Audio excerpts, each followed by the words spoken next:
सिंह साहब, आपके साथ शुरुआत करना चाहूंगी क्योंकि साल 2047 तक हम विकसित भारत की उम्मीद करते हैं और उस सपने को देखते हैं, लेकिन छांगुर बाबा और उसकी असलियत से यह पता चलता है कि 2047 तक तो एक जिहादी नेटवर्क ये खड़ा कर लेना चाहते हैं।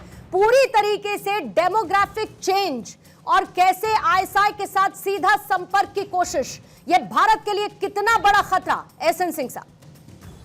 पूर्णिमा जी देखिए, जब भारत के लोग कहते हैं, भारत की संसद में सवाल उठता है धर्मांतरण को लेके, जब भारत की कोर्ट कहती है, हाई कोर्ट प्रयागराज इलाहाबाद का हाई कोर्ट कहता है, तो बहुत सारे ऐसे समाजवादी पार्टी कांग्रेस के लोग प्रोटेक्शन बन के तैयार हो जाते हैं कि धर्मांतरण नाम की कोई चीज नहीं होती है। धर्मांतरण तो भारतीय जनता पार्टी का एक सगुफा है जो इस तरह से बात होती है। लेकिन आज आपके जिम्मेदार चैनल पर जिस तरह से पूर्णिमा जी ये दिखाया जा रहा है, वो पीड़िता जिन्होंने इस दंश को झेला है, वो कह रहे हैं कि हमारे साथ ऐसा ऐसा हुआ। और दूसरी बात मैं कहूंगा कि आप देखिए किस तरह से एक छांगुर बाबा बनकर जो आदमी एक नर का काम करता है, इतने बड़े साम्राज्य को करता है, लगभग 5000 लोगों का धर्मांतरण कराता है, तो कहीं ना कहीं उसको एक राजनीतिक प्रोटेक्शन प्राप्त था। वो राजनीतिक प्रोटेक्शन, वो आर्थिक प्रोटेक्शन कहां से प्राप्त था?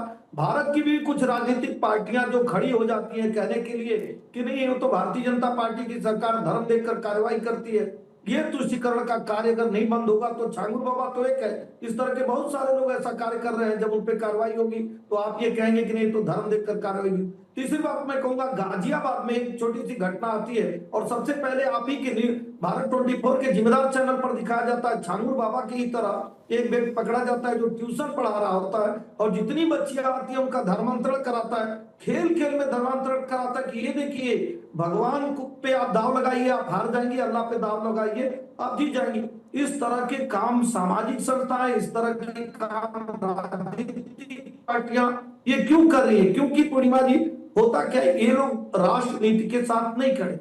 जो भारत की बहुत सारी ऐसी पार्टियां हैं वो राष्ट्रीय नीति के साथ ना खड़ा होकर वोट नीति के साथ खड़ा होकर जो मदद करने का नहीं तो सिंह साहब, आपकी सरकार तो बेटी बचाओ की बात करती है ना, पीड़िता तो ये भी कहती है कि बेटी बचाने की आप बात करते हैं तो कम से कम बेटियों को बचा तो लो।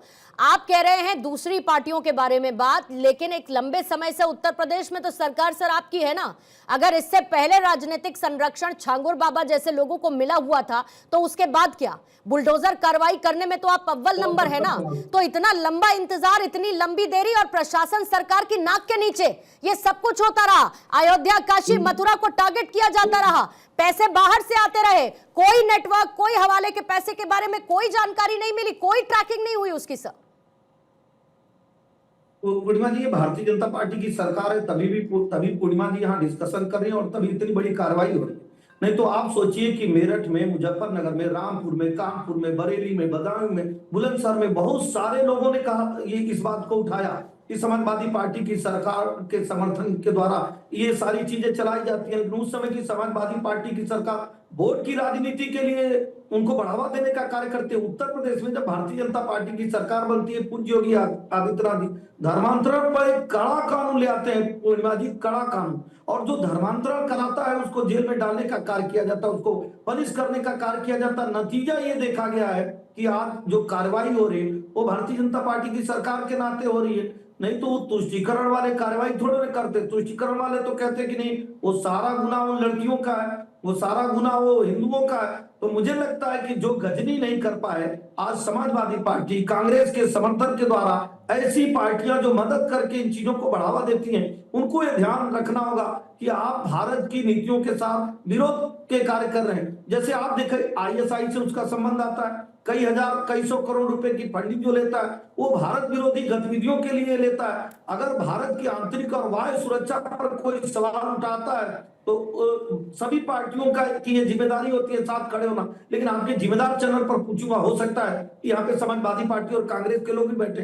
पूर्णिमा जी ये सवाल बनता है कि हर बात पे कुंभ पे सवाल, कांवड़ पर सवाल, हिंदुओं की सभी धार्मिक संस्थाओं पर सवाल उठाने वाले छांगुर बाबा पर आज तक न तो समाजवादी पार्टी का कोई बयान है, न तो कांग्रेस का क्या बयान है। क्या ये लोग राष्ट्रीय नीति के साथ नहीं खड़े? क्या ये राजनीतिक तुष्टीकरण के लिए करते हैं, वोट नीति के लिए करते हैं? एक भी बयान आया है तो आदर पूर्वक कहता हूं कि कांग्रेस और समाजवादी पार्टी अगर छांगुर बाबा, केवल छांगुर बाबा रहता तो बयान देते, क्योंकि उसका नाम जलालुद्दीन भी आ गया तो वोट नीति के नाते वो बयान नहीं दे रहा है। फिर भी मैं कह रहा हूं, चाहे पुलिस वाला हो, चाहे आईएएस हो, आईपीएस हो, चाहे वो कोई भी हो, जिसकी भी जिम्मेदारी होगी उसके खिलाफ कठोर से कठोर कार्रवाई होगी। और बेटी बचाओ बेटी पढ़ाओ कहने वाली सरकार नहीं, बेटियों को बचाने का कार्य करती है। और पूर्णिमा जी के स्तव में कहा जा रहा है कि बेटियां निश्चिंत रहें, जिनके साथ भी जिन्होंने भी गुनाह किया है पूरी तरह से न्याय दिलाने का कार्य किया जाएगा और गुनाहगारों को नेस्तनाबूद करने का कार्य किया जाएगा। मैं बहुत सारे लोग थे इसी प्रयागराज में, अति का मत था,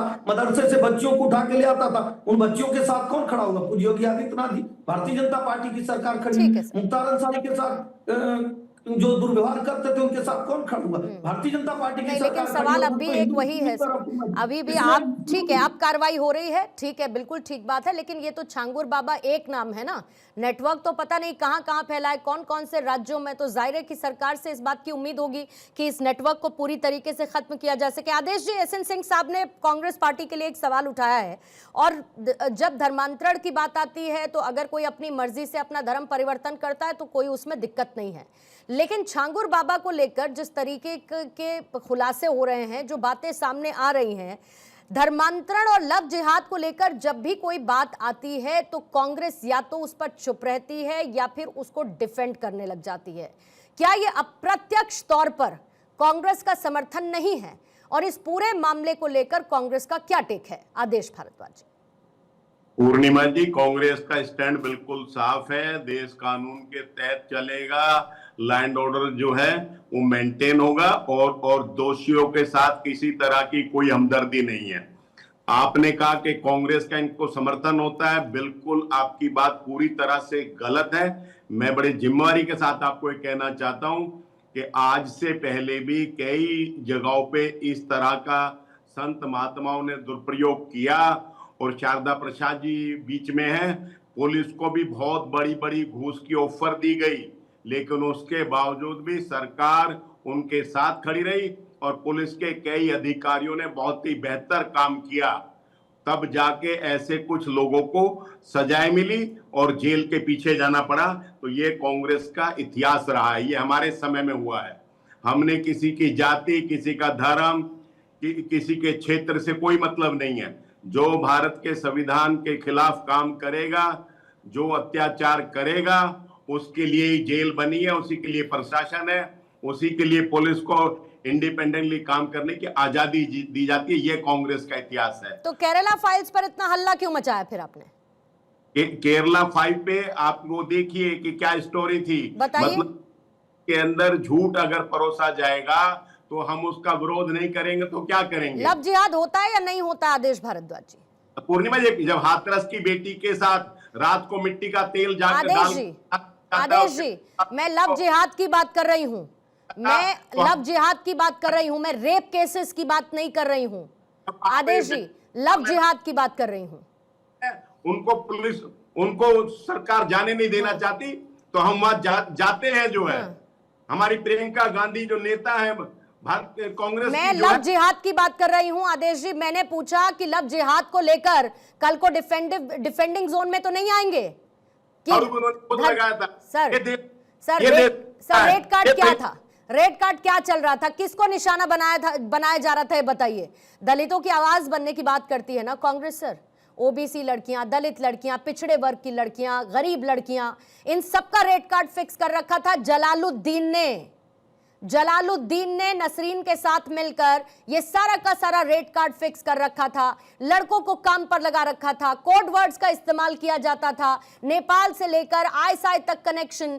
क्या है ये सब कुछ? लव जिहाद के नाम पर ही तो है ना सर, और लव जिहाद तो फिर एक स्पेसिफिक धर्म से ही जुड़ा हुआ है। पूर्णिमा जी, ये देश कानून से और संविधान से चलेगा। 11 साल से मोदी जी की सरकार है, ईडी उनके पास है। आप विदेशों से बता रहे फंडिंग हो रही है, तो क्या ईडी सो रही थी? क्या भारत सरकार सो रही थी? दूसरा, प्रदेश के अंदर योगी जी की सरकार है, क्यों इतने सालों से सब रैकेट चल रहा था? उनको पता नहीं था? तो किसने इनको शरण दे रखा था? ये पता चलना चाहिए, कौन लोग इनके पास जाते थे। ये भी सब बातों का खुलासा होगा, लेकिन समय आने दे। ये भी सारा देश देख रहा है कि जो सजा माफिया हैं रेप के केस के अंदर, उनको चुनावों से पहले बेल मिल जाती है। सारा देश देख रहा है और बारी बारी मिल जाती है।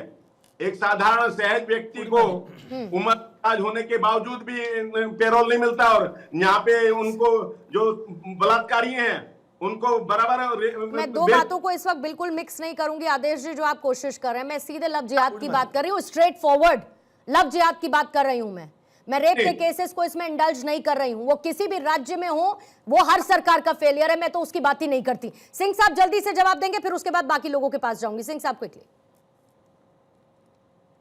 देखिए, हो सकता है कि कांग्रेस के प्रवक्ता पढ़ लिख कर नहीं आते हैं, उनको 1966 भी याद दिलाइए, 1971 भी याद दिलाइए, जब बांग्लादेशी आते हैं भारत में और उनको भारत की नागरिकता देने का कार्य करती है वोट के नाते। इसलिए मैं कहता हूं इनके लिए वोट नीति सुपर है, राष्ट्रीय नीति कुछ नहीं है। दूसरी बात मैं कहूंगा, हमने चुनौती देते हुए पूछा, आपके जिम्मेदार चैनल पर पूछा, राहुल गांधी जी हर विषयों पर सवाल उठाते हैं, आज तक धर्मांतरण पर कांग्रेस का कोई विरोध हो तो आप बता दीजिए, कहीं पे भी किए हो कि धर्मांतरण नहीं होना चाहिए, नहीं करेंगे।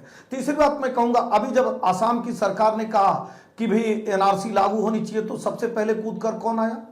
क्योंकि आप हमेशा से भारत के विरोध में खड़े हो जाते हैं। चौथी बात मैं कहूंगा, इसी उत्तर प्रदेश की सरकार, मिलीजुली इनकी सरकार थी, 2014 तक समाजवादी पार्टी कांग्रेस को मदद दे रही थी। उत्तर प्रदेश में धर्मांतरण का खेल हो रहा था और मुजफ्फरनगर में बड़े पैमाने पर लोग पकड़े गए। On the record Congress parliament में लड़ाई लड़ रही है कि नहीं इनको जानबूझकर फंसाया जा रहा है। कौन फंसा रहा था? उत्तर प्रदेश में भारतीय जनता पार्टी की सरकार नहीं थी और केंद्र में भी भारतीय जनता पार्टी की सरकार नहीं थी। सच्चाई ये है पूर्णिमा जी, ये सत्य स्वीकारने के लिए तैयार नहीं है कि जो धर्मांतरण का कार्य एक विशेष धर्म के द्वारा कराया जाता है, और यही नहीं संपूर्ण भारत संपूर्ण विश्व में कराया जाता है। गजनी जो तलवार के दम पे, अकबर बाबर हुमायूं तलवार के दम पे, और ये लोग झूठी संविधान की बात करके ये धर्मांतरण का कार्य कराते हैं। कहीं भी संविधान में ये नहीं लिखा हुआ है कि किसी को बहला फुसला के आप धर्मांतरण का कार्य कराई। अपनी मर्जी से कोई जाता है तो कराई, लेकिन समाजवादी पार्टी और कांग्रेस को देश से मतलब नहीं है, वोट से मतलब है।